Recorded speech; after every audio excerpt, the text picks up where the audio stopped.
এর ৩২ নম্বর বাসা ভাঙার পর এই আয়নাঘরটি পাওয়া যায়।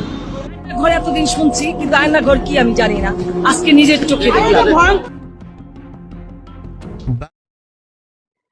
শেখ মুজিবুরের বাড়িতে কতিপয় অন্দিকে আয়না ঘরে যা যা অন্দিকে পাওয়া গেল, এই ঘটনায় সত্যতা বেরিয়ে এলো বাঙালি জাতির ইতিহাসের একটা নির্ভীত অন্দিকে অধ্যায় হিসেবে চিহ্নিত হয়ে গেছে শেখ হাসিনার আয়নাঘর। তিনি তার অন্দিকে রাজনীতিতে অন্দিকে আয়নাঘর নামক একটি বাসশালা অন্দিকে বিপরীতকে আটকে অন্দিকে রেখেছেন বছরের পর বছর।